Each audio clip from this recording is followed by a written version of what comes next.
I am a Christian influencer and author dedicated to spending faith and truth in a noisy world. I was honored to meet David Vogel through the Franzese Family Forum, where we're both proud members united by shared values. From our very first conversation, it was clear that David and I were not just colleagues, we were kindred spirits on a mission. What started as a professional connection quickly blossomed into a powerful friendship built on faith, loyalty, and respect.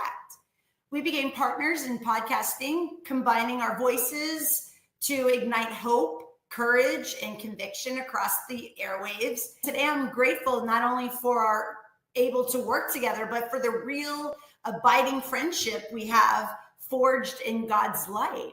So, ladies and gentlemen, it's my absolute honor to welcome a man whose life reads like a novel you couldn't even dream up, except it's all true. David Vogel is an ordained minister, a father of 5, a former Trump Tower resident, and a warrior who once risked his life wearing a wire to protect Donald Trump's own board members. But that's just the surface. David's story is raw. It's full throttle.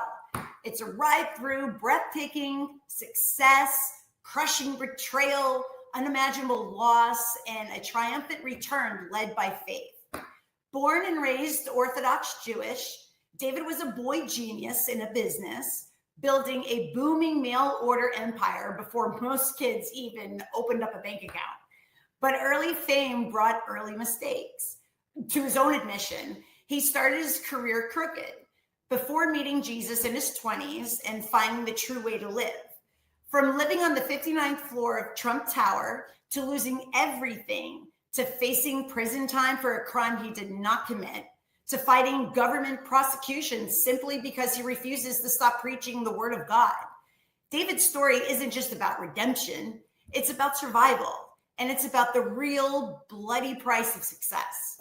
Today, he reaches thousands around the world with his daily sunrise sermons and leads a growing ministry, the Church of Unity. Please help me welcome a true warrior of faith, David Vogel. Hello, David. Hello, Sherry. That was so beautiful. Thank you. It's true. Everything's true. So, David, let's just go ahead and get right into it because there's a lot I want to cover today, if that's okay with you. It's okay with me. All right. I'm all yours. Great. Like I said, thank you everybody for joining us today. David, you grew up Orthodox Jewish. How did that early faith shape your life and character? I grew up in Bensonhurst, Brooklyn. All my friends were either Italian or Jewish. It was a very close-knit neighborhood, and everyone got along. One of the reasons I'm a fan of Michael Franzese and joined the family is there was a big mob presence in the neighborhood, but they always kept our neighborhood safe. They didn't rob and steal in our neighborhood. 100%. Your cousin, is that, I think that's Ali Boy Persico? Ali Boy Persico, the Colombo family. Yeah, wow, that's my first cousin. Your first cousin. Obviously, you're nothing like it. You're a wonderful Christian and an honest person. The one thing about the people in the neighborhood, they kept the neighborhood good. They were good to their own. I grew up originally Orthodox Jewish. Family was everything. God was very important. We worshiped God. I was bar mitzvahed. I put on tefillin, which was a ritual in the Jewish religion where you pray every morning. Wow. It was a ritual for me for a long time. It shaped me to be very ambitious. Jews were supposed to be ambitious. Yeah. So I started, I started a mail order business very early. I started selling garbage bags door to door, just like Mark Cuban. I didn't just limit myself to garbage bags. I sold everything and anything, candy, greeting cards. This is when I was 11. So you had drive going all the way back to your youth. You were wanting to make some money, for sure. I wanted to make money. Here's the thing. I got to admit it. I'm here to be transparent. When I was young, I wasn't a very godly person the way I did business. I was actually a scoundrel. I was running mail order scams. Oh, really? I'm going to be honest. I want your honesty today. That's what this is all about. You promised me. I promised you. Yeah, I'm going to hold you to it. And somehow I think, and we'll talk about that later, what happened later in life when I was accused of something I didn't do was God punishing me, because I'll give you an example.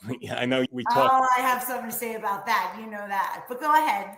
I'll let you talk. Like, for example, I would run ads in the back of the local rag magazines. They always had the second-rate newspapers. They still have them. Back then, they were very popular. And they had all the escorts, the prostitutes advertised. So I would advertise, for example, this was one of my ads, a 1/4 ounce of grass, $20. That was my entire ad with an address. A pallet of grass or just a square of grass? No, I was advertising. See, here's what I was thinking. It actually worked. I was advertising where the hookers advertised, and they actually provided an illegal service. Back then, they didn't have the marijuana dispensaries. Oh, so you're talking about that kind of grass? No, I actually sold grass. But the people thought the people assumed. Oh, that was your tactic. Yes, because that's smart, dude. I gotta be honest, that was clever. I was 16 years old. I was making a few $100s a day doing that. I'm not proud of that. I was fooling people. They thought they were getting marijuana, and I sent them grass. You sent them what you advertised. Oh, exactly. But you were very clever, and that's your shark mindset. Then I'd advertise, this was one of my other ads, I advertised the placebo Spanish fly. What's that? Spanish fly was something supposedly you put in a woman's drink and it makes her very sexually, it turns her on, supposedly. Oh, I mean, okay. It does work, but I sold placebos. The thing is, people didn't know what placebo was. I just said placebo. So they got a sugar pill. That's what people assumed they were getting something. Yeah. They didn't. And I'm ashamed of that now. We're laughing about it. It's funny. I was just a kid. But I was doing things like that. Do you understand really at that age what exactly you were doing other than making money? Do you understand what I'm asking? I'm not going to lie to you, but I knew exactly what I was doing. I would laugh at it.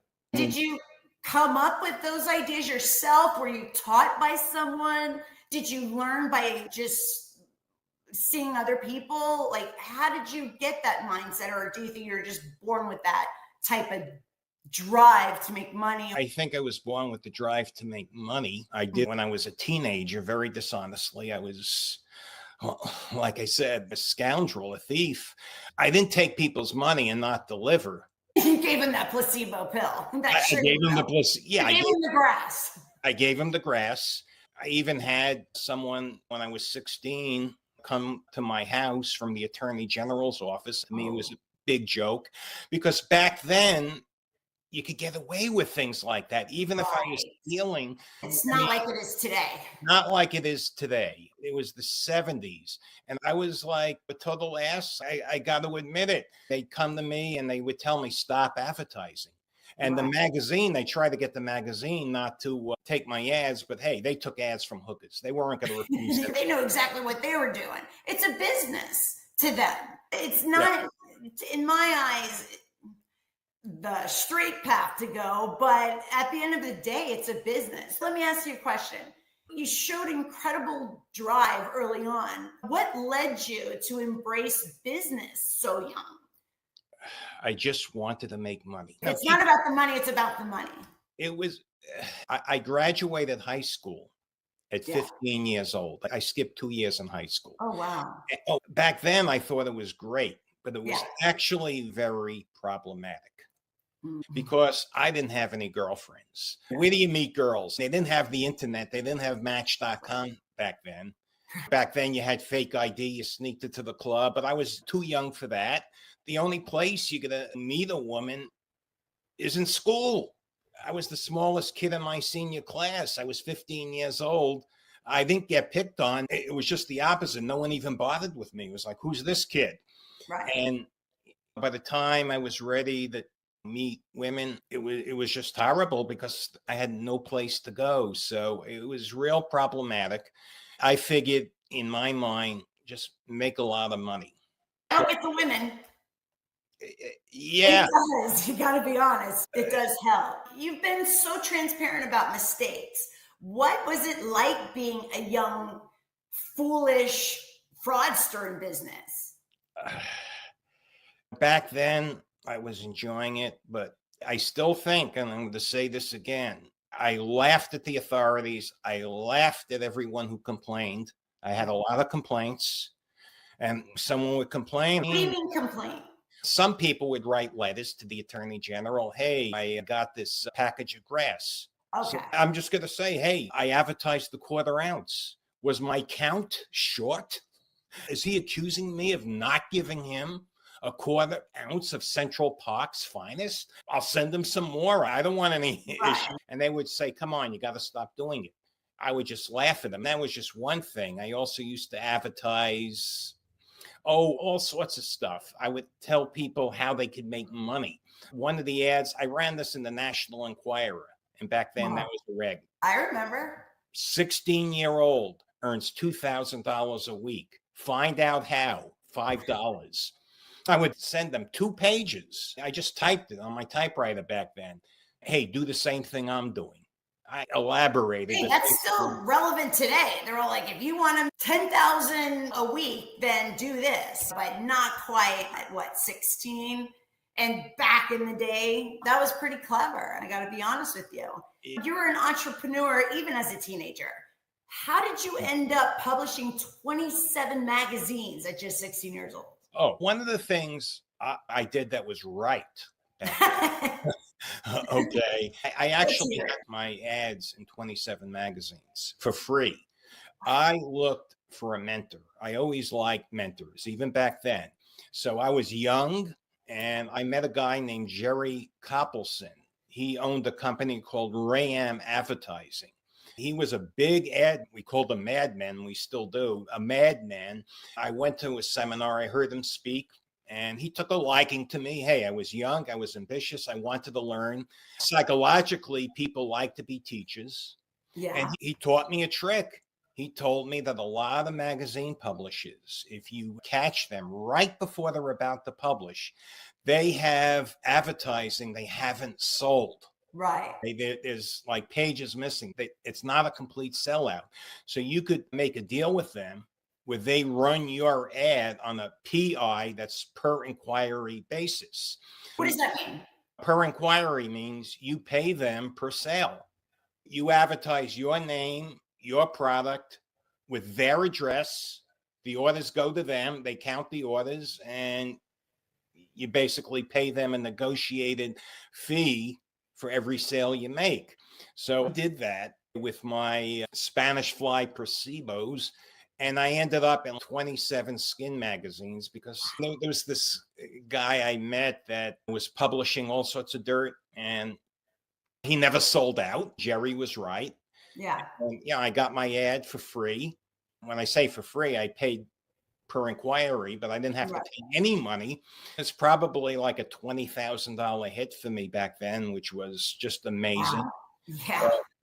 Yeah. But, here again, I think, what happened to me, and we'll talk about that in a bit, what happened to me in my 40s might have been God paying me back, because I got away with so much, and I was laughing because I was a kid. And part of the reason I got away with so much was back then, a kid, a 16-year-old, could murder in New York City.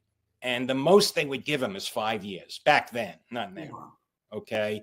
Yeah. I think, and we'll talk about this, that my situation, my prosecution for something I did not do, that I was not guilty with. Yeah. Something that happened when I was leading a very ethical life, and I dedicated myself to Jesus, myself to Christ, and I was doing a lot of philanthropic work. And I'll talk about that too in the interview. Yeah. I thought God paid me back.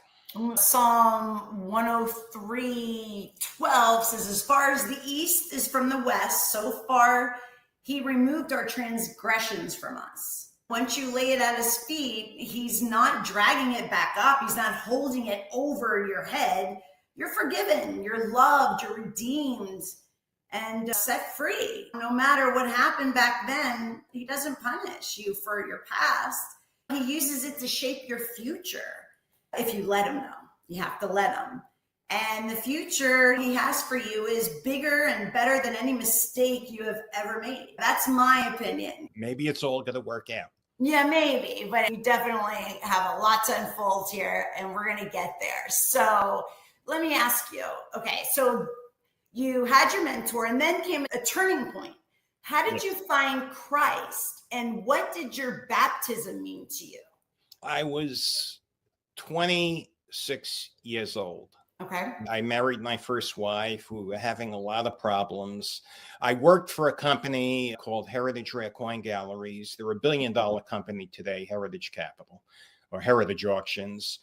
And I was lost. I was still studying the Talmud, the Torah, which is basically the Old Testament. Yeah. Then I met a man named Mike Haynes. And Mike Haynes was an executive at Heritage. And he brought me to Jesus. He brought me to the First Baptist Church. I remember he introduced me to a pastor named Billy Weber. And it made sense to me.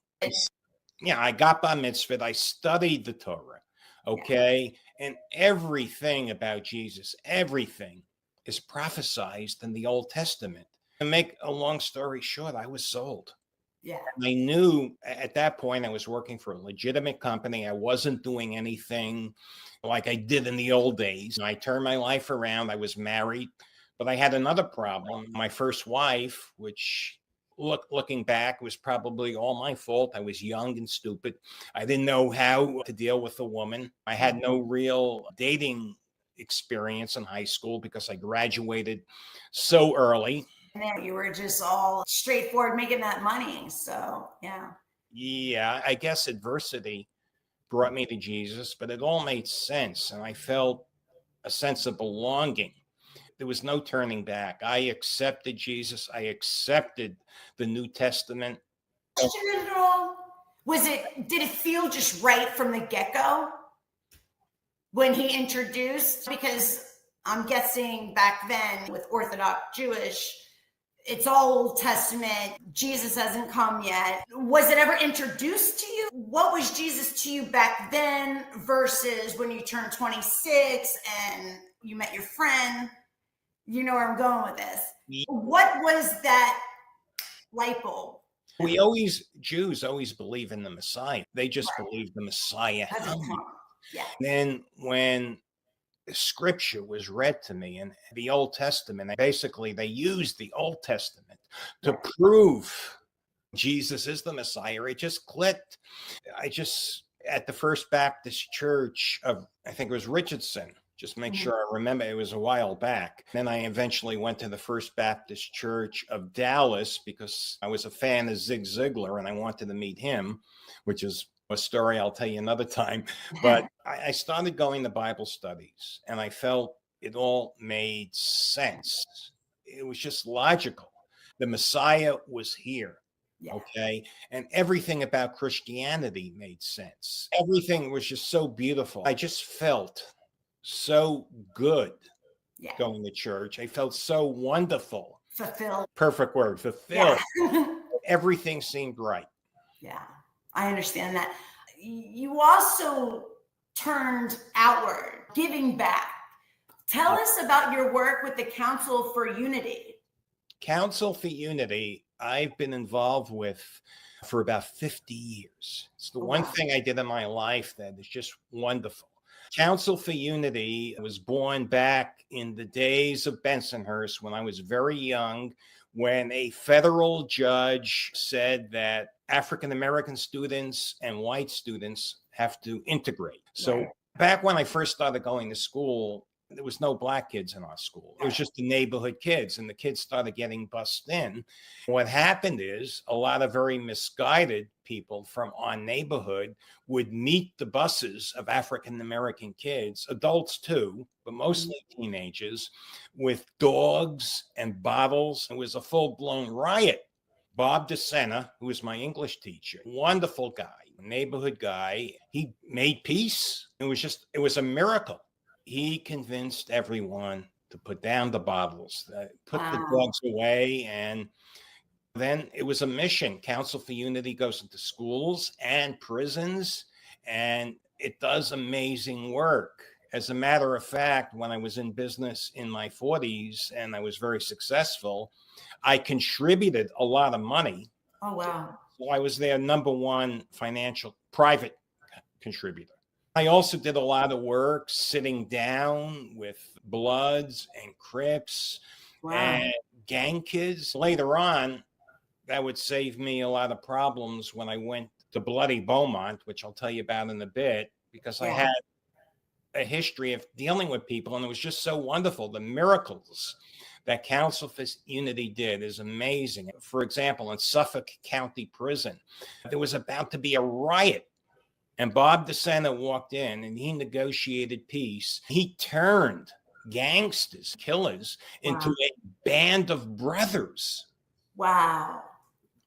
That's special. To me, it's sounding, you're thinking that that was your punishment, what we're about to speak of next, but it's all in God's plan. Everything that happens to us in life circles back to a greater purpose. You know what I mean? So I could talk to you till you're blue in the face about it, because I personally don't believe that it's a punishment, but it was your cross for you to lay down at the feet. However, okay, I'm going to switch gears a little bit, and I want to talk, because I have so much I want to cover with you today, because you are such an interesting person. So let's talk about your family life. How did marriage, remarriage, and raising not 1, 2, 3, 4, but 5 children shape you? I loved being married.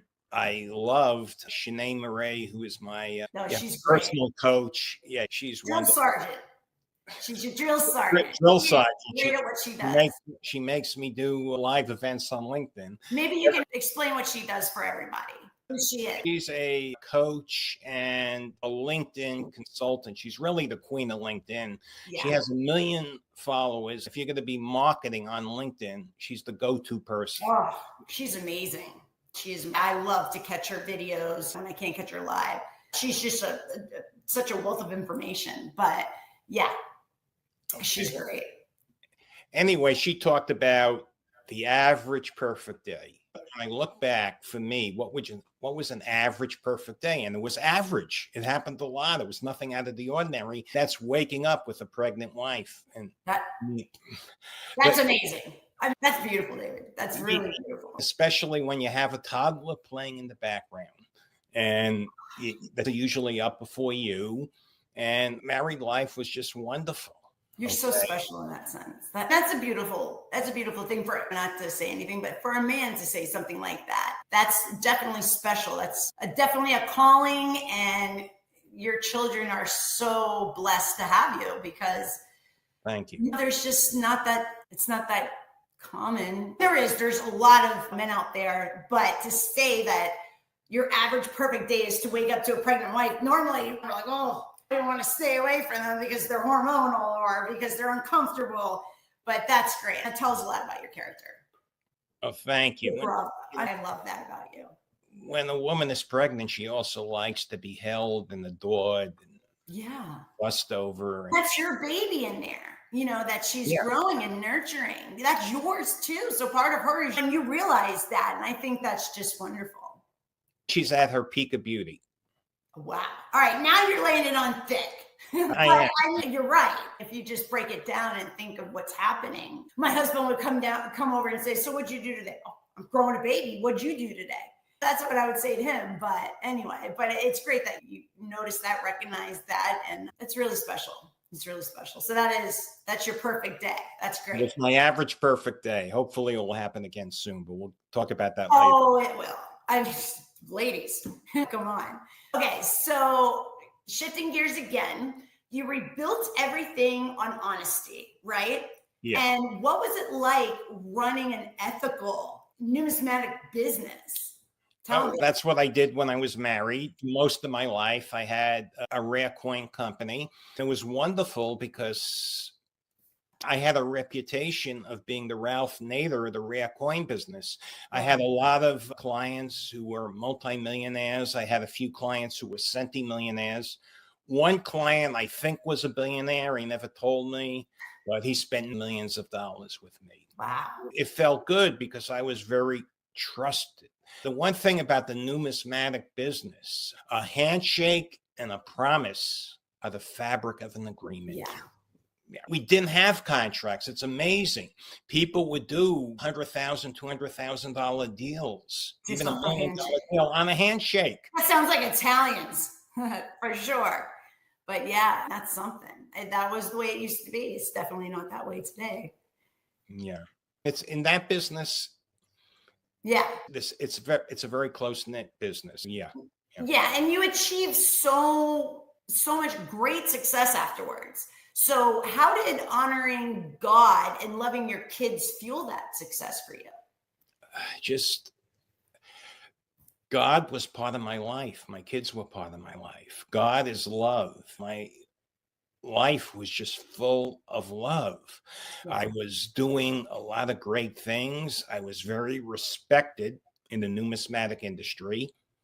I was also working with Bob DeCenter. I continued my relationship. I would sit down with the Bloods, the Crips, the Latin Kings. It was preventing a lot of violence. Yeah. That felt good. I had a knack Sure. of dealing with these people. It's a calling. And I think you had to go through what you've been through as an early shark and learning the ins and outs of how not to say be deceptive. You can talk their language. So you learn that early on. And I think it's all full circle. But okay, so I'm dying to ask about this part, okay? Trump Tower years, okay? Because I'm a big Trumper here. Okay, yeah. Let's talk about this. So you then moved to Trump World Tower. Correct. And gosh, I stayed there in a hotel once. And what was life like on the 59th floor? Tell me, please. To be accurate, I still had my home in New Hampshire. Okay. I was a New Hampshire resident. I bought the Trump Tower building as an investment, but I would stay there when I was in New York. And yeah, and I would run a lot of parties there because I wanted to mingle with the tenants. So just like networking parties? What kind of parties are we talking about? Networking. I wanted to network with my neighbors. I would just throw a party and invite every one of my neighbors. God, I wish I knew you back then. I was the poorest guy in the building. By the time I moved to it's funny, but you're laughing.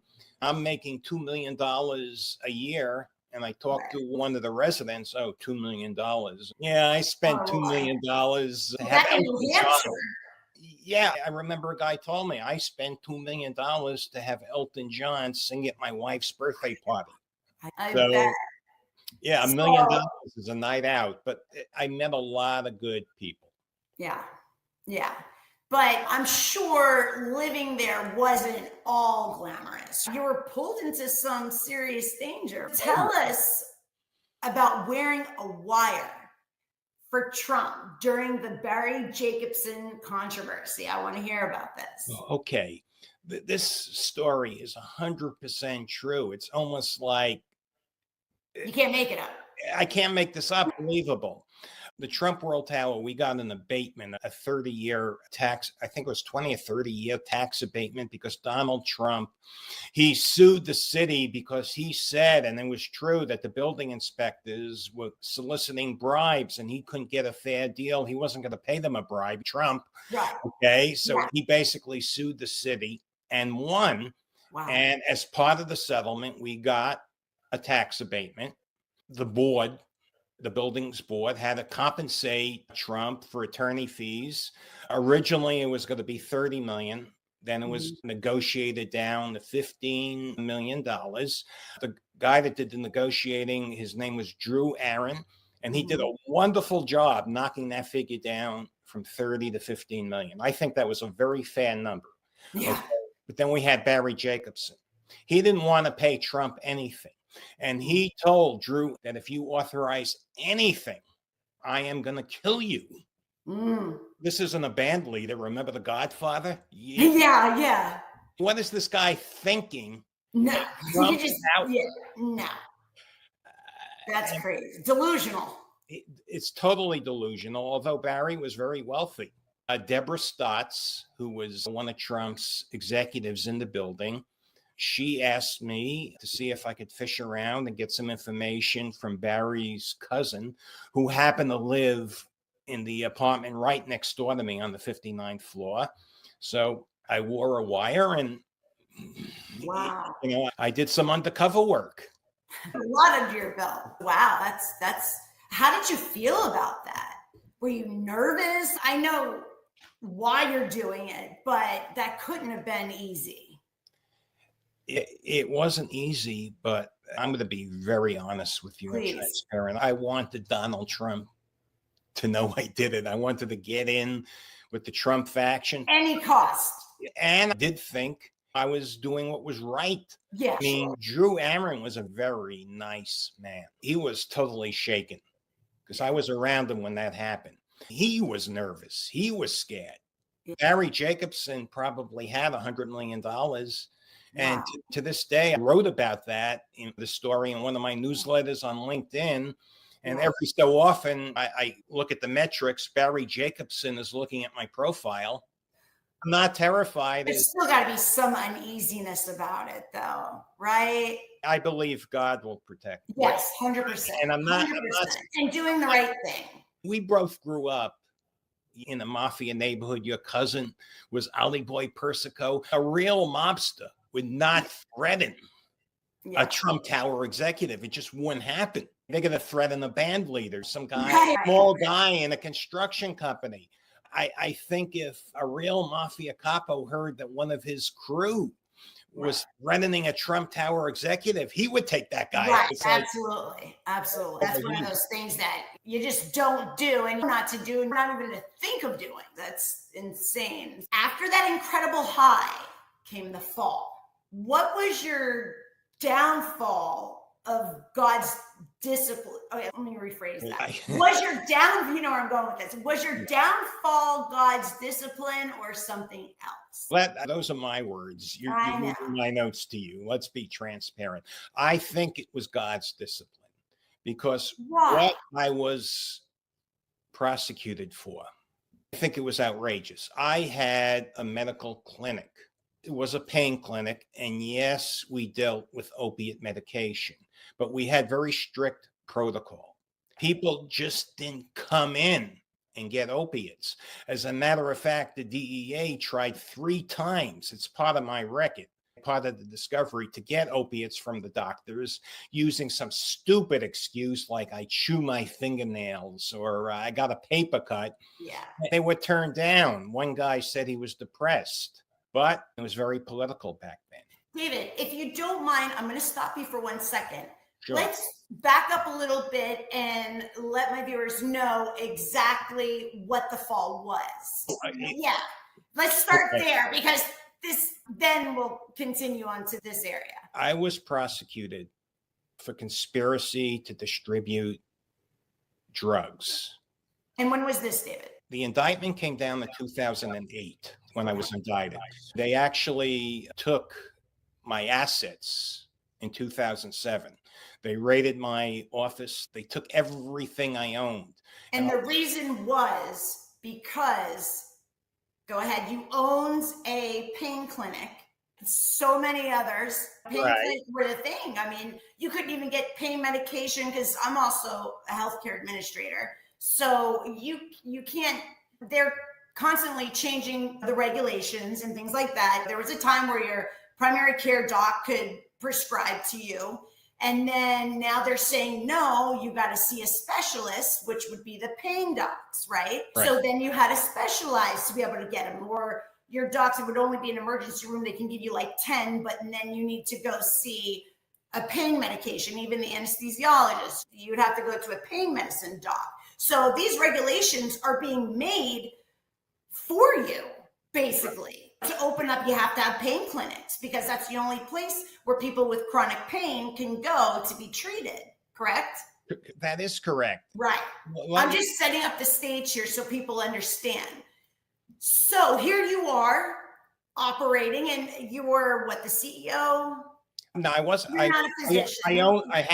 Originally I was the CEO. I basically abdicated being CEO. I had a CEO working for me. I owned a 78% interest in the clinic. Okay. So And were you there every day? No, Okay, so you were basically an investor. How would you explain that? I founded the clinic. I set it up. I was the major stockholder. Okay. But what I'd like to tell everyone is why I'm innocent, because I wasn't a very foolish man. I just didn't go into this without good counsel. And at the time, it was different when I opened my clinic. We had something called the Texas Intractable Pain Act. Now, those laws, many of those laws have been abolished. But back then, there was a different political climate. The climate was that no Texan and no person, no patient should be denied pain medication if they need it. And that was under the color of law. Absolutely. There was a lot of regulations, but I had two attorneys. Number one, Susan Henricks and Douglas Grover. And Douglas Grover, you heard of him. I heard of him. He was the former deputy chief of the organized crime strike, prosecuted Salvatore Langella, all the hierarchy of the mob. He prosecuted. He was also one of the lead attorneys on Abscam. Tell me about that again. That's when they prosecuted the congressman for taking bribes. That's right. Okay, got it. Okay. Anyway, he investigated what I was doing. He worked with a local attorney, Susan Henricks, who said, what I'm doing is legal, Texas state law. And he went to the DEA. He told them what we're doing. He asked for an opinion. And they said, we can't say he's doing anything illegal. And he testified at my trial. I thought I'd get acquitted. Douglas Grover, with his background, was told by the government, they can't say I'm doing anything illegal. But wait, there's more. The protocol that they prosecuted me for was listed on the DEA's website as lawful. And then that website, it just vanishes. They write their own narrative. Yeah. So what's happening? Then it vanished. That's great. It vanishes. The vanishing website, and they prosecute me for the same conduct that they considered appropriate. It's almost if I'm playing soccer and I'm shooting the goal, they move the goalpost after I take my shot. Yeah. And I'm going to say one other thing. Later on, they prosecuted me based on a objective standard, meaning my standard of medicine had to be objective, which means it could be anything they want it to be. The reason I'm bringing this up is later on, the Supreme Court, just a couple of years ago in the Ruan case, said these type of prosecutions have to be subjective.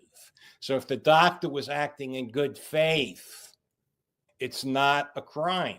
Based on Ruan, my conviction would not have stood. There's also another Supreme Court case called Jones, meaning I can't do anything about it. It's called finality. It's yes, my conviction would not stand today under legal terms, but it's final. So my only salvation here is clemency from the president. That's the only option I have at this time. So they were saying that the physician, repeat that for me. The physician was acting objectively. Okay, so let me ask, who's playing doctor here? Who's playing doctor? Is it the feds or is it the physician? Who's to question the physician and what his objective is? You know what I mean? Sadly, it comes down to that. Who's the one that's practicing medicine? Who's the one that went through the training, said the oath? It's just unbelievable. Okay. I was offered, just for your information, I was offered a plea deal of 3 years. I refused. Because you're innocent. Right. Right. I go to trial in Beaumont, Texas. It's not a very friendly venue. Not for someone from New York. I get convicted and they give me 20 years because I didn't take a plea. Yeah. Okay. So you were basically caught in a system that crushed innocence, correct? Yeah. Why do you say the truth about your opiate case needs to be known? It needs to be known because this wasn't a fair prosecution. They moved the goalpost after I took my shot. If they wanted to change the standard, they should have just said, close down. This is our new standard. We don't want you doing business this way. But they told my attorney, Douglas Grover, we can't say he's doing anything illegal. The protocol I was using was on the DEA's own website. It was a pain study they did with the University of Wisconsin. I still have a copy of it. What's that? They call that the Wayback Machine or whatever, where you look at old websites. You could look at it with the Wayback Machine. You could see that I'm telling the truth. But David, wouldn't it more come down to the prescribing physician? The government's position was they were my puppets. And the jury just... It comes down to it's his license. He's going to really call the shots for physicians, or he or she. Right. You can't twist someone. If they say walk off the Brooklyn Bridge, it doesn't mean you control these puppets to walk off the Brooklyn Bridge just because you're the owner or the investor, or you know what I mean? Yeah. That's just unbelievable. All right. Let's go forward now because, like I said, there's a lot I want to ask here and uncover. Okay, so life inside prison. You entered a brutal world, which is prison, especially a guy like you, right? Yeah, they didn't send me to a camp, not right away. No camp. No. Okay, can you share what life inside was really like? I've never seen so much evil in my life. Wow. And now we're going to be talking about later some of my issues with some guards. For the most part, I like the corrections officers, most of the prisoners. Sure. Most of them, of course you would. You're pure evil. And I went to Bloody Beaumont. They sent me initially to a United States penitentiary, the highest level of security. Wow. And it was nicknamed For white collar crime. Yeah, because I didn't plead guilty and I got this huge sentence, and that's what guilty by what? Trial? And it was I was in with murderers. Luckily, how is that? I knew how to survive. I'll tell you a funny story. Murderers were actually not difficult to deal with. First of all, I would just can't fathom, David. I can't fathom. I can't believe you're saying this. Remember, I dealt with murderers in the council before. Right. I had God at least paid me back in a great way because I had experience dealing with killers. For me, it was real easy. I would go up to a killer. I would ask them about their kill. They love to tell the story. Oh, yeah. I'd look real attentively.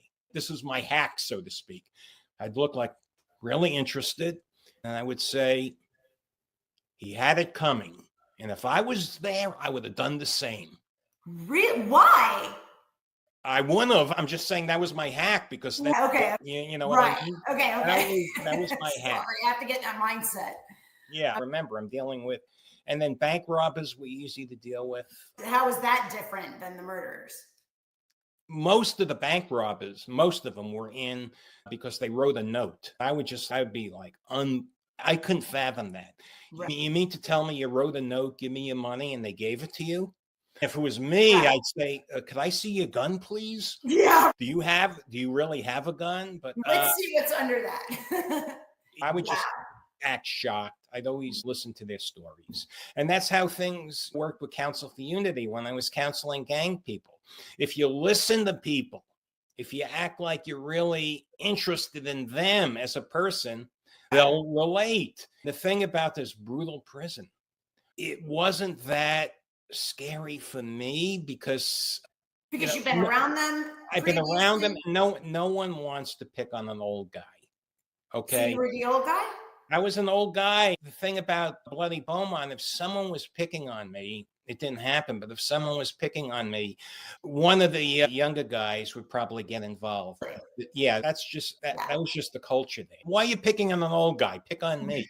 Don't kick the old man. David, I've heard you say previously about eye exercises.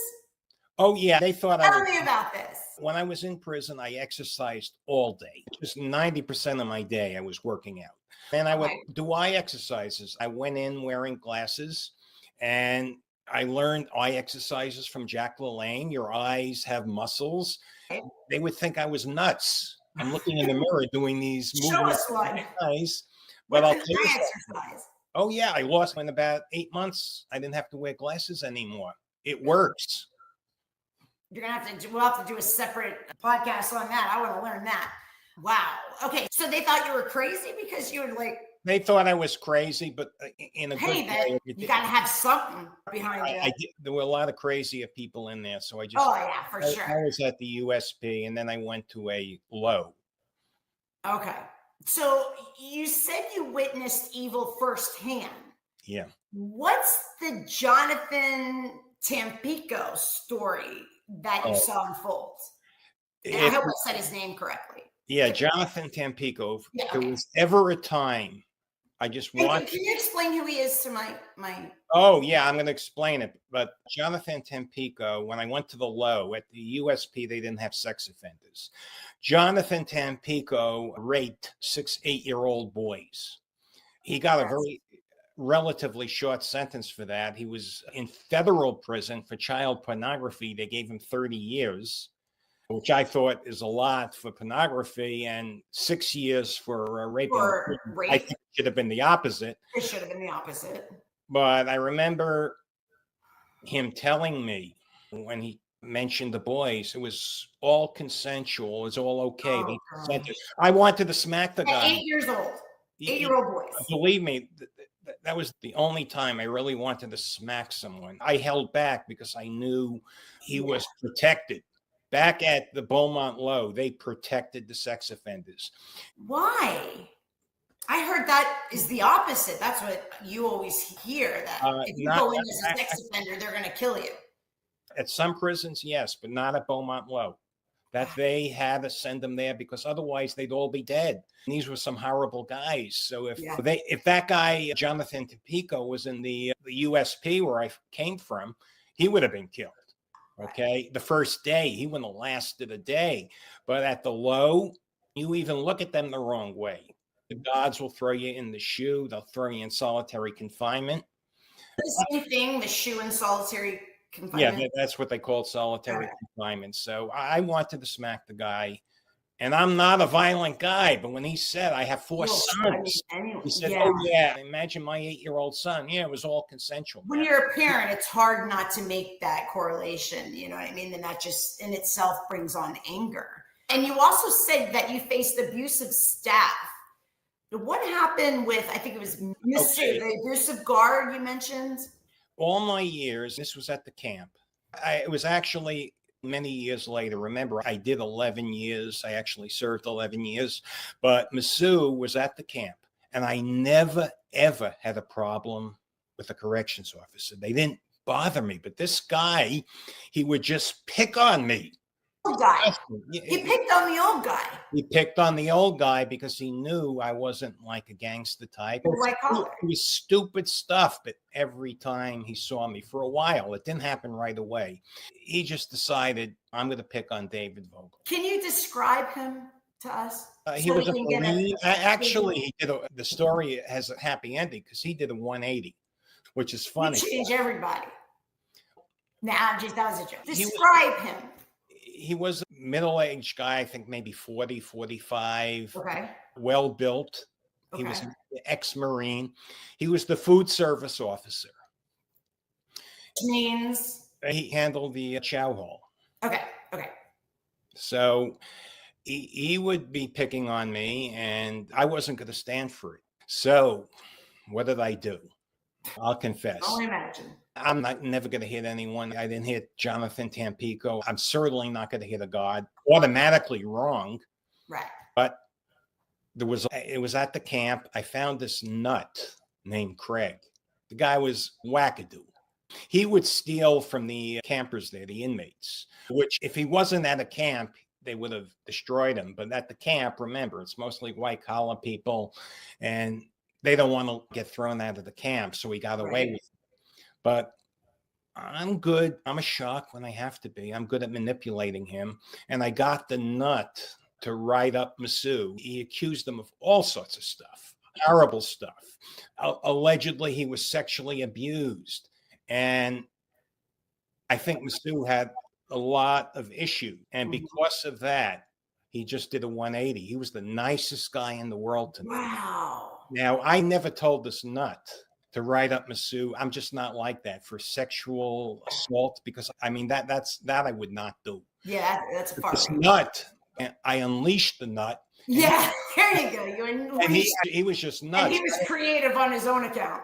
But the thing is, Masu was abusive to me. He wasn't sexually abusive. Physically? No, not physically. No, he would pick on me. He would try to tell me. That's just as worse. It's just as bad as physical abuse. You know what I mean? Yeah. But anyway, he did a 180 after that write-up. And it's every time I came to the chow hall, Masu was throwing food at me. Have a second piece. Was there a correlation? Did he know where that was coming from? Or maybe you were behind that?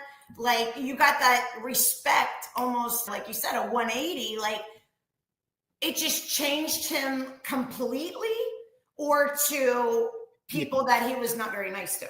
I think maybe the experience changed him. Okay. Because he was the nicest guy in the world. Wow.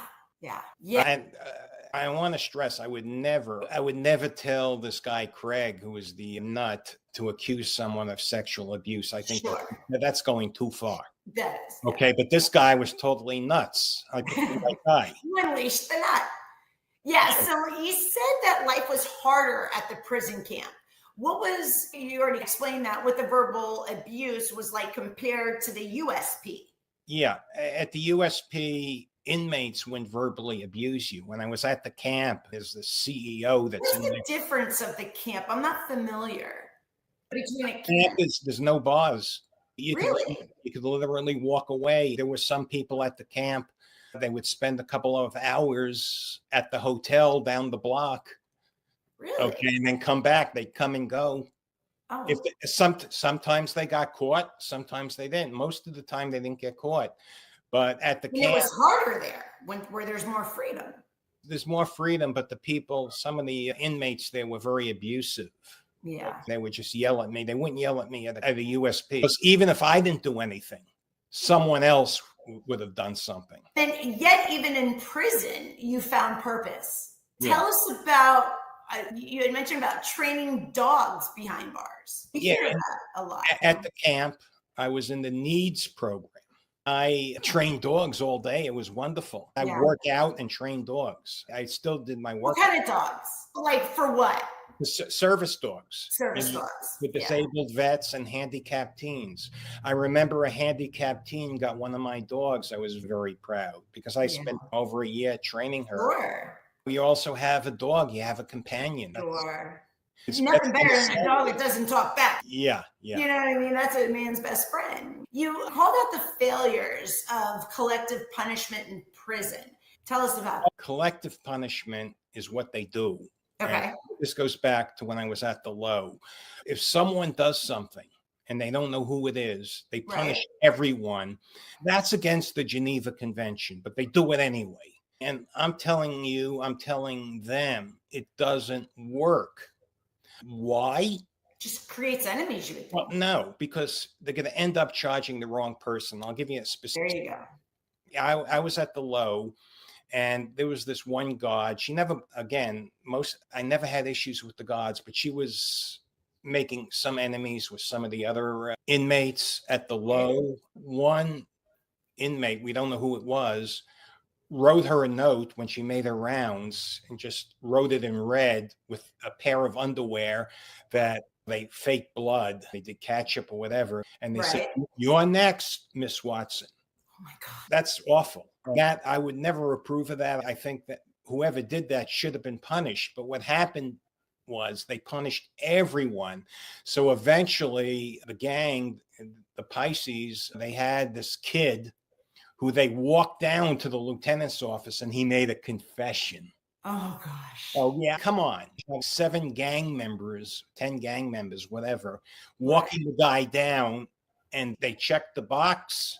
the punishment stopped, and they thought, I don't even think they thought they had the right guy. Maybe they did. Maybe they're blinded. But collective punishment is stupid because someone's going to be made to take the blame, and it's probably not the right person. The right person. Thank you. And you also had some wild personal survival stories. You just mentioned, but what happened with the blood Beaumont? Bloody Beaumont? Yeah, Bloody Beaumont. Okay, sorry. Yeah, bloody Beaumont. There was some situations where there were some minor riots. Where groups would fight each other. We had two Mexican factions, the Tangos and the Pisces, get into a fight. Everyone got locked down. It was supposedly over where people sit in the chow hall, something stupid. But my point is you had to watch yourself because you don't want to get in the middle of things. I try to mind my own business. That's what I did. Yeah. So now I'd like to go to release and life after prison, if that's okay with you. Yeah. Okay. So how did the First Step Act, an elderly home confinement under Trump, lead you to your release? I got to thank Donald Trump because let me tell you something. The First Step Act got me out of prison very early. Remember, I still have a lot of time left. Okay, can you tell us what that was? Because I don't think we covered that part. What your time actually was. I think I mentioned that. I pled guilty. I didn't plead guilty. If I pled guilty, then you would have been done in 3 years, right? 3 years, but they sentenced me to 20 years. 20 years. Okay. So under the First Step Act, first of all, you got additional good time. Mm-hmm. And secondly, they had something called the Elderly Home Confinement Program, where you go home. You're the elderly. Yeah, I was over 60 years old. You go home. And I think it's like you spend the last third of your sentence, which is a big deal. Yeah, sure. At home, the one thing great about this program, it has a 12% recidivism rate. Trump really put together a great program. Yes, because it focuses on releasing the right people. Right. I got to go home. The COVID, that accelerated it a bit, but I was due to go home anyway under the home confinement program. With COVID, I got out a little bit earlier, not much, but I was basically put in the elderly home confinement program.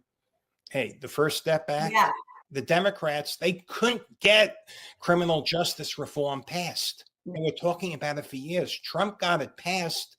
And not only did he get something passed, he got something passed that doesn't release violent people, doesn't release predators. Right. Releases people who have truly reformed, people who go through programs. Right. Like I got extra time for the dog program, and people who are elderly who pose no threat. Getting out didn't end the battle. What persecution did you face after prison, especially McFarland's retaliation against your First Amendment rights? Oh, okay. Tell us about that. This was actually back in 2024, April. This is just about a year ago. I've been doing my sermons every morning, 7 a.m. I want to start getting on podcast. I want to start getting interviewed for the newspaper. My main goal was to get interviewed because I wanted to lobby for clemency. President Biden, he promised to reform clemency, and we're going to get into that because he absolutely lied. Clemency was not reformed. He made a promise when he was running. He broke that promise.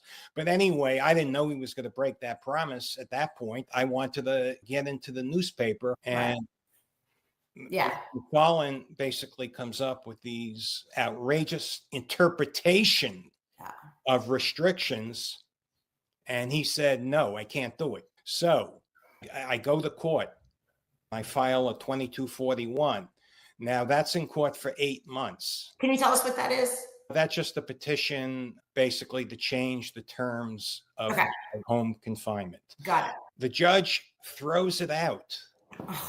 Wait a second. It's not the judge of, I'm filing in New Hampshire. I have a liberal judge because according to the judge, 2241 is not the way to file this. You have to file this as a civil rights claim. Oh, Okay, so I basically need to refile. But McFarland retaliates. He takes me out of elderly home confinement. He puts me in this other program. It's still home confinement, but it's much more restrictive. oh. She filed the wrong thing.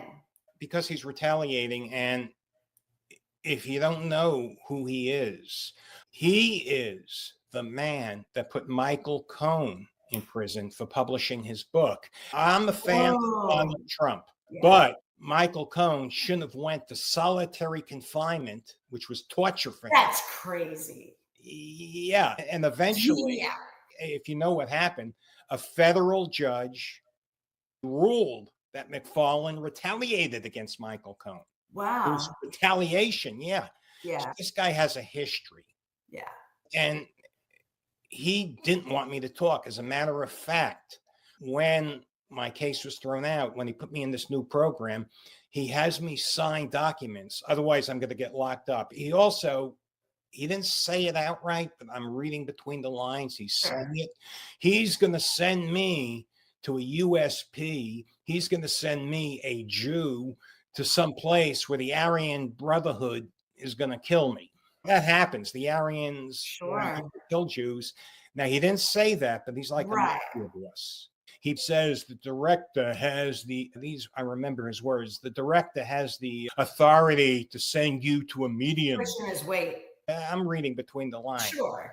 But basically, okay, he has me sign documents that I'm not allowed to talk to the media. I can't be on social media.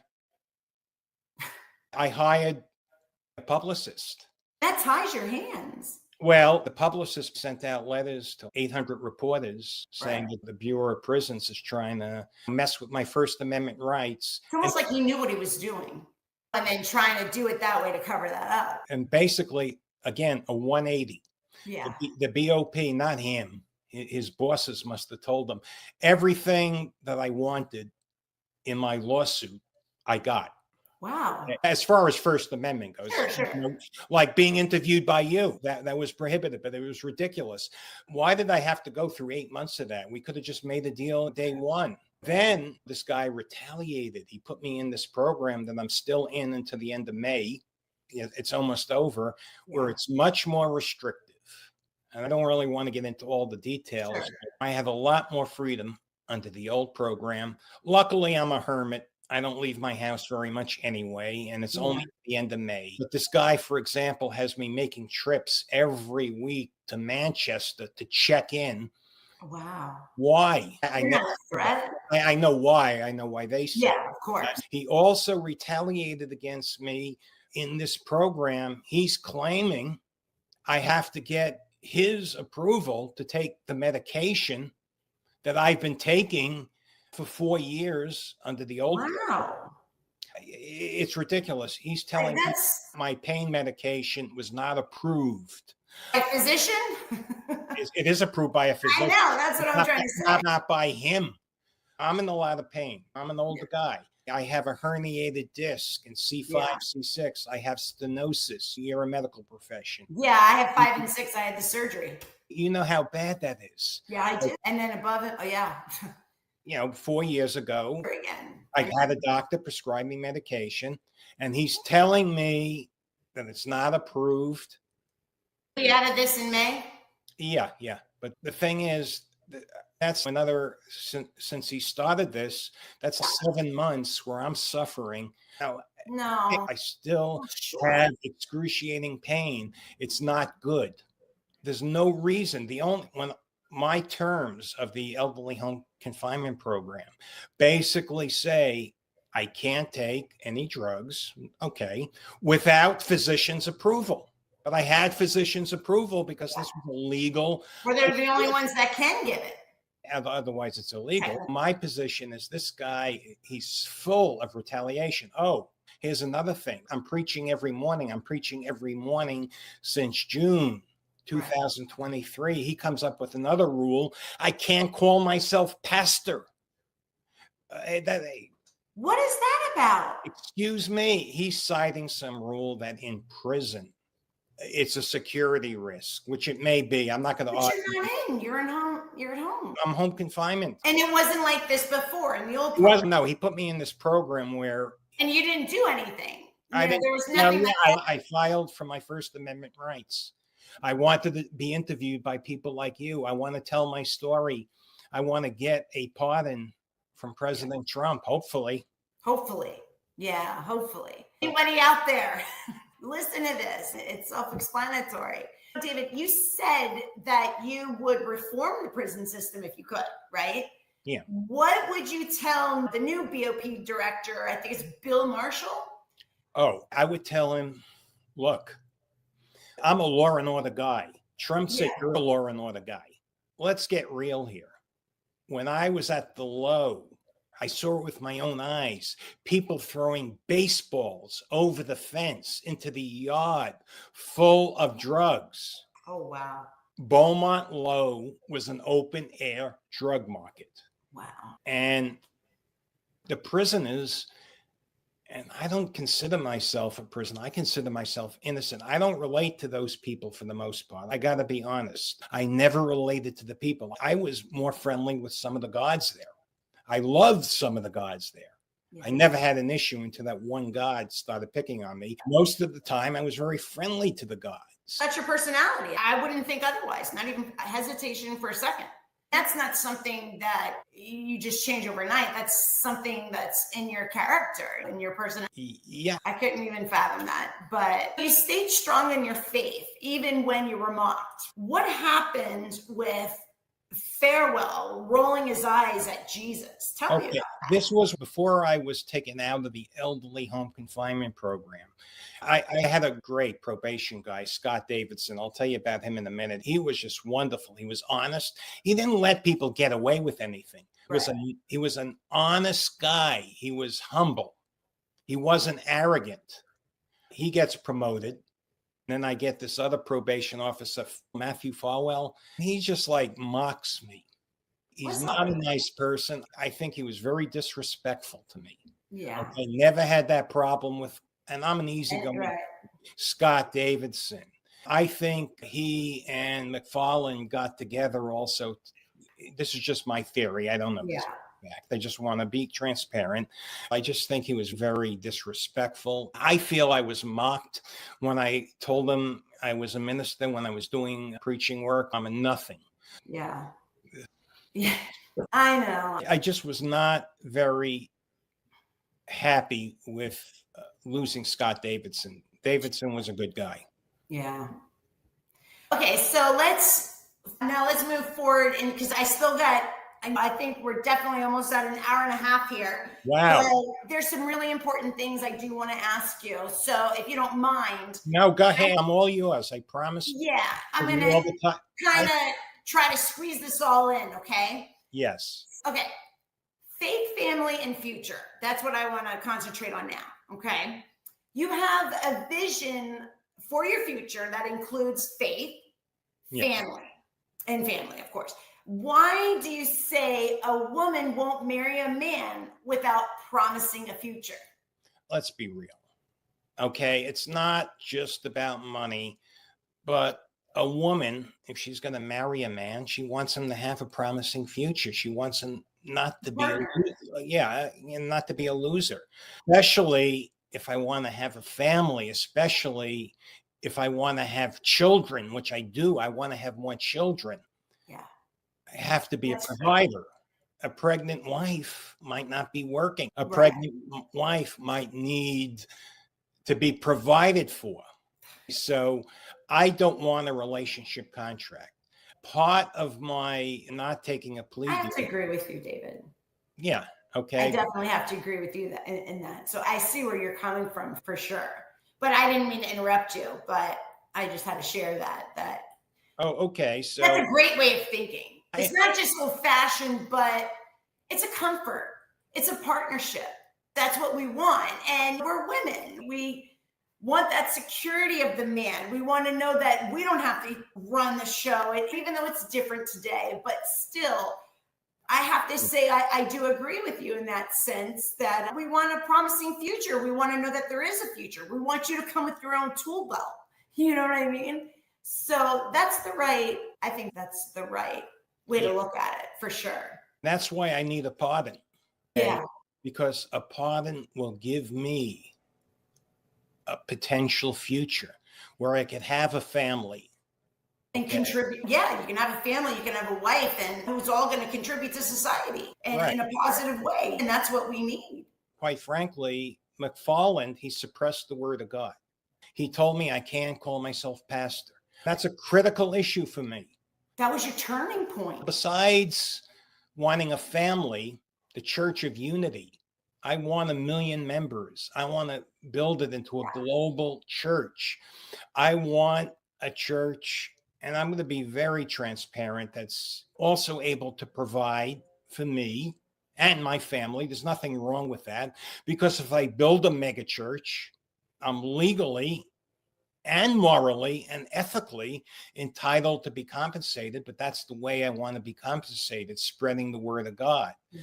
McFarland, before he took me out of this elderly home confinement program, had no say in what I was doing. There was nothing in my terms that said I couldn't build a church. Now he's telling me I can't call myself pastor, I can't collect donations, a whole list of things. Okay, that's going to end soon anyway, but the Church of Unity, once this ends, I'm going to be dedicated to this 24/7.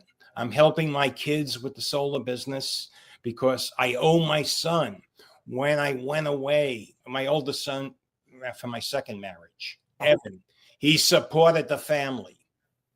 And that's big. I owe him a debt. I owe him money, and I'm helping him build the solar business into something great. Okay. Done. Yeah. All right. Now I'm going to slap you around a little bit. Okay. You once believed that Trump abandoned you. Okay. But now you say you were wrong. And I want to know what changed your view. You changed my view, Sherry, because you told me the story. I was like upset because I was a big fan. I did at the time really admire Trump. I voted for him in 2020. When I put in my petition for pardon, back when I was actually in prison the first time, I talked to some people. I'm not going to mention their names, but they know who they are. I knew them at Trump World Tower. They are close to Donald. They told me they were going to talk to him. Okay. And I thought, never know. Maybe, I gave it my best. Sure. And I wanted them to tell Donald, because maybe he didn't know. Hey, I'm one of his soldiers. I wore a wire. When Barry Jacobson was threatening to murder your man, Drew, who stepped up. There were other things I did to help during that situation. But could you at least look at my case? Don't do me a favor. Just give it an honest review. Just investigate. That's just straight up right there. You're not. And then I was upset, but then I talked to you and you told me you're a big Trump fan.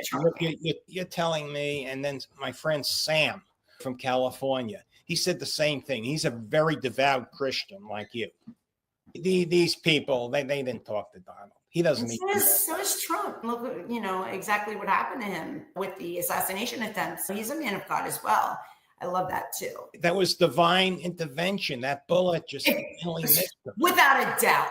Anyone who questions that is just delusional. You know what I mean? Unbelievable. Yeah. You've spoken with great admiration about Trump defending Jewish people. Why does that move you so deeply? Okay. First of all, I grew up Orthodox Jewish. Some of my family is still Orthodox Jewish. One of my relatives, I'm not going to mention her name, she is an educator in New York. What happened at Columbia was reprehensible. Jews were being violated. They were being spit on. They were being violently attacked. Not just by Jewish as well. Yeah. Just to throw that in there. So I understand. Not just by students. No. By the staff. What did Biden do? He said a few words. He condemned them, but he did nothing. Trump, he drew a line. He did. He said, no more. No more. Absolutely. This really resonates with me. And that's why I love Trump so much, once again, especially after talking to you, because the reason I fell out of fanship was because I thought he abandoned me. I thought he wasn't listening. And look, he's president of the United States, but he did appoint a great clemency czar. A man of his word, unlike Biden.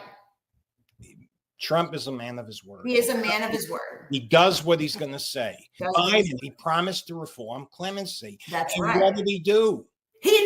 Let me answer that one. He pardoned convicted killers like what? Peeler and what's his name? Pete? I can never get that. What do you want? Killed an 8-year-old child. Right. I could go on all day about this, David. Betrayal, however you pronounce it, he murdered 2 harboring murders. Agents, not ex. Biden made false promises. Then Liz Oya, I saw her speak.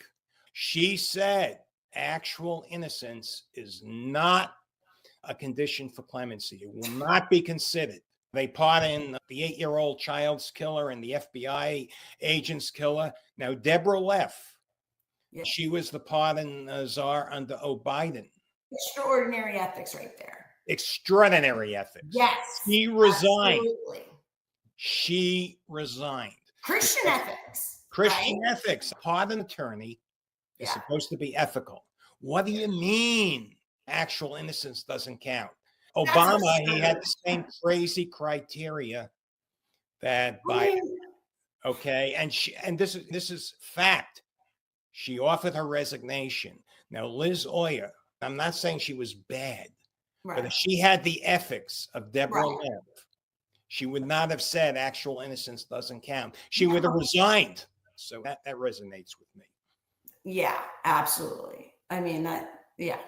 All right, success today, right? Okay, so you've rebuilt your life post-prison. Let's talk about SheriAnn Moray again. How did she help you launch your preaching and sunrise sermons? This is a story. I didn't want to go live on LinkedIn. I'm an introvert, and back, it was June 2023. You're trying to get me to do it now. I'm trying to get you to do it. I know. Here we are. June 2023, she cuts like a knife. Yeah. She basically embarrasses me into doing it. That's a woman's way. In her own way. She's a drill sergeant. Yeah. I didn't have a choice. If I didn't go live,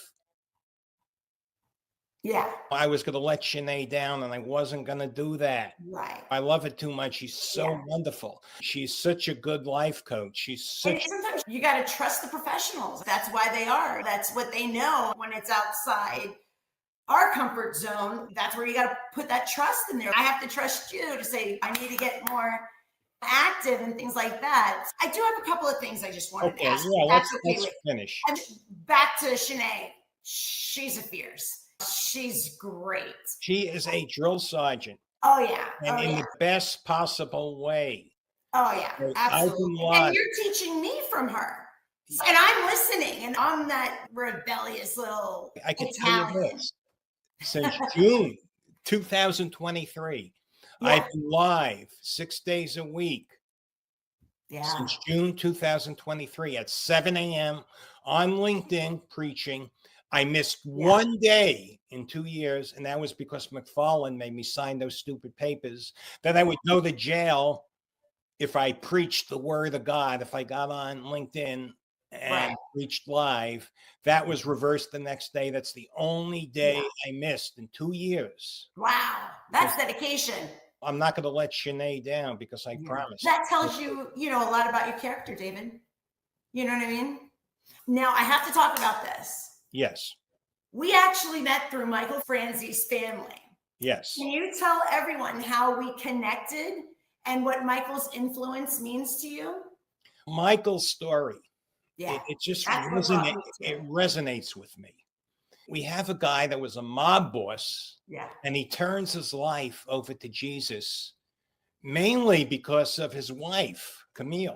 It's always a woman behind it all, right, David? It's a woman. She is his strength, his pillar. I read her book. I have so much respect for her. But this is not my question. This is your question. Excuse me, but everybody that's listening, this woman is incredible. If you want to see the epitome of a woman, the epitome of a woman is Cammie Franzese. If I could be anything and model myself after anything, I'd be my mother and Cammie. Because, wow, that's standing behind your man right there. That's having unbelievable faith. But go ahead, I'm sorry. Michael's story resonates because Saul, yeah, a man that murdered Christians, becomes Paul, one of Jesus's #1 disciples. I see the analogy, I see the similarity, and I believe 100% that Michael, he's so sincere. He gave up a lot of money, a lot of power because of God, Jesus, and his wife. Yeah. I think that's a wonderful story. I joined the Franzese family to hear Michael speak. I go to the Bible studies. He does Bible studies twice a month. He does a lot of speaking, which I listen to him speak. Then I met you. Okay. That's the best day of your life. Best day of our lives. You were the first one I remember. We met and we would send scripture and talk and always end up with scripture. That was our little shared little token, right? Yeah. Then I had to do a project for the family. I knew out of everybody that I contacted, you were going to be the first one to respond. You were going to be the first one to complete every question I asked. Not only did you do that, you did it in Word format. You did it in docs. You're so thorough. I just knew that's who you were, and that's what I like. I like that type of character. And I think that's why you're so thorough. You're so, what is what you get? You know what I mean? And you just reach far. You do not go for low-hanging fruit. You reach far. And I think that's incredible characteristic about your personality. 100%. I love it. We've just went vertically up from there. You're such a help to me. I hope in return I'm a help to you as well. But you're a great man. And I'm blessed to call you my friend. And I really mean that. I really mean that. And I hope you understand, believe that. Joining the family, joining the group, it's been a blessing. Just meeting you has been a blessing. Yeah. And likewise. Absolutely. Even with this interview, people, you can pick who you are out in just a couple of questions. This is what you get. And I just think it's wonderful. For those who don't know who Michael Franzese is, he was a former capo regime in the Colombo crime family, right? Yeah. His father was a big mob boss for the Colombos. Michael was supposed to actually go into medical school, but his father was also framed, I guess, accused of a crime that he did not commit, spent a lot of time. Basically, Michael found, how would you say it? He was put into the shoe for a long time after a few indictments, which he won most of them. And a guard slipped in a Bible, right? When Michael thought everything, he was done. That's when he believed he was just done. And he thought he'd spend the rest of his life in jail. His family, everything that he held dear was just finished until he got that Bible from an unknown guard. It transformed his life. He ended up quitting the crime family. And now he's a speaker worldwide. And so he's got the greatest story of redemption. And that's what attracted me to him. Yeah. There's that in my family, but your family, and I grew up in the neighborhood, remember? Yeah, exactly. So he's a motivational speaker, an author, and a media personality. And he's just, his story is just unbelievable. And it's all because of his wife. Now, I mean, it had to be him too, but anyway. I just wanted to throw that out so people know who we were talking about. Okay, so you've said that you were shocked that I'm going to back up a little bit. Michael Cohen's secret wire recordings were admissible, right? I know I'm really turning this, but I'm trying to switch it around a little bit because we're running into 2 hours. Wow, I'm shocked. I know. I could talk to you all day. I know. We spend hours on the phone at night sometimes. Oh my God. I know. You have so much to tell. And I'm always always to be heard, David. I'm always going You to be know? transparent and honest. Yeah, we definitely have to do this again. So Michael Cohen's secret wire recordings, I just wanted to catch up on this, were admissible. Why is that wrong in your view? Michael Cohen is an attorney. And right. Look, assuming Trump's the worst of the worst, an attorney shouldn't be recording their clients. An attorney has an obligation to defend a guy, even if he's a serial killer. Yeah. Okay. The persecution of Trump. I think he was persecuted with those criminal indictments. I see the same parallel with my persecution. Whether you love him or hate him, those prosecutions were persecutions. You don't have a guy's attorney testify against him, even if he's a serial killer. That's just how I feel. That shouldn't have been admissible. The judges felt otherwise. I'm just weighing in as someone who's totally shooting from the hip. I can't fathom how an attorney can testify against a former client in a criminal trial. Yeah. And you've also said that Trump is being persecuted today. From everything that you lived through, what parallels do you see? I've been posting. Good news. I've been posting on LinkedIn, and I was made a manager of the Republican coalition group on LinkedIn because of my writing. I write pretty good. You're a wonderful writer. Some of the articles I wrote, this stuff where they're calling him a fascist, he's getting people who are really bad people, out of the country, like this Abrigo Garcia. The guy beat his wife black and blue. There was a boot print on her back. I mean, come on. He's MS-13 tattoos. Couldn't be any more black and white. They're talking about due process. He's not entitled to due process. He's not an American citizen. If he was charged with a crime, he would be entitled to due process. He wasn't charged with a crime. These never Trumpers, these people are just picking on him, and they're siding with the worst of the worst, like that judge in Milwaukee, the defendant that she tried to protect from ICE. He strangled a man. He beat a woman. Senseless. It wasn't just like a slap. He violently and senselessly beat a woman. How do you make sense out of that? Trump wants to send him out of the country, and you have these judges that are trying to tell Trump that he's going too far. Who's going too far? Let's ask that question. They are. They're going too far, and frankly, I'm an ordained minister. I'm a Christian, but these people are so evil.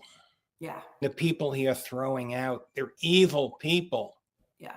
Yeah. It's just, it gets me. Yeah. Okay, flipping the switch. Now I got to say this about you, and I know that because when we're talking, you just pop things out, and you have an extraordinary gift with numbers. You're like, oh, Sherry, you're 47 and then minus 19. I can't even catch up. So tell us the story of Scott Davidson and how it showed your savant abilities. Before I retired as CEO of my son's solar company, I got a client an $849,000 grant. That's free money from the government. Scott Davidson, if you recall, before I was thrown out of the elderly home confinement program and put in this other program, I don't even know what you call it. Scott Davidson was a real great guy. He was the probation officer. And he actually was so helpful. He told me to write a book on how to navigate the Fed. Now, I turned that into navigating the Fed, getting free money. He actually gave birth to this idea where I could get clients, mostly centimillionaires, because I'm very honest. I deal with people who are very sharks. I could get them $1 million free money from the government because I know how to navigate the Fed. There's one thing I'm really good with is numbers, and I'm very anal. I read. Yes, you are, but in a good way. Yeah, I read the notices I get from the federal government about free money. I read them thoroughly. And I'm helping federal myself. government. That's us. That's us, the federal. That's our tax money. It's your, I'm sorry. But it's yours too. You know what I'm saying? So it's everywhere. Don't even get me started. Mishandle, whatever. But don't even get me started on that. But you said today, right, that living in, it's Wolfsboro, right? New Hampshire. Wolfboro. It's a blessing. Why is that the most peaceful place for you? I love living here. You've said it over and over to me. I'm in God's country. Yeah. I got bear. I got moose. You got horses right down the street. I got horses. Yeah, I have horses right down the street. You're the animal whisperer. I got so many wonderful animals. I have a pet turkey I feed in the morning. I believe that. But the thing I love about this is the people of New Hampshire. Most of them are very kind. Yeah. Look, even Scott Davidson, he's kind. The people I deal with, even under my new program, not McFarland, the people here in New Hampshire, they're really kind to me. Yeah. And I find that people here around this area are very kind. When I'm walking down the street, if I have to cross the street, they'll stop their car. Stop it. Yeah, really. Even stop your car. I think I need to move there. Here they just hit the gas. People are kind. That's great. I'd love it too. That's great. Yeah. It's beautiful there. When I've seen the picture, the foliage, everything it's really beautiful there in New Hampshire. And I sent you a lot of pictures, didn't I? Yes, you have. Yes, you have. Okay, now I got my one. Okay, I got two more. Okay.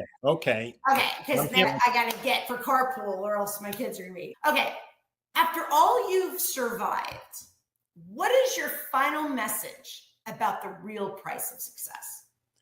The price of success. Yes. The price of success was a video topic I was supposed to do like a year and a half ago in Shanae Murray's mastermind class. I never did it. I did 99% of her assignments, but that was one I was saving. Yeah. And it wasn't going to be a 2-minute video. We're on this interview for like almost 2 hours. The price of success, my final reflection. You could be very successful and then it could all be taken away. Right. I had it all. I had a $4 million apartment. I had a multiple 7-figure year income, a wife and 5 kids. Yeah. And then I lost it. Yeah. So the price of success can be very brutal. Yeah. When you're successful, you become a target. Yeah. There's always someone who wants to take it away from you. Right. I have to. And that's the price. Okay. And then one final note. Okay. What's your message for anyone feeling crushed, but still dreaming of redemption?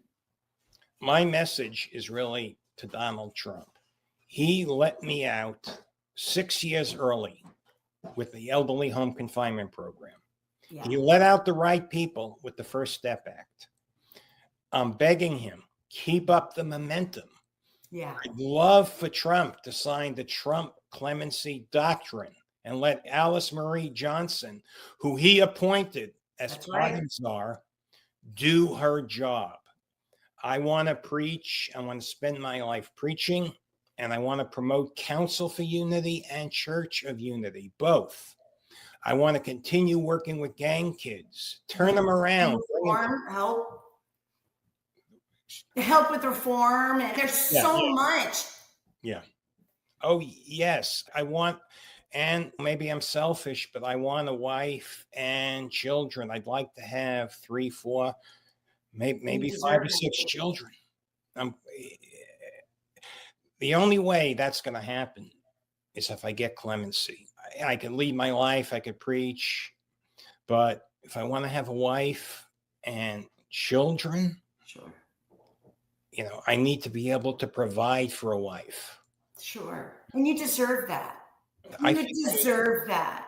I think I was prosecuted wrongfully, but like I told you earlier, I was a scoundrel when I was a teenager. Sinners, David. We've all. And what you do today is what matters, and what you do tomorrow is what matters, right?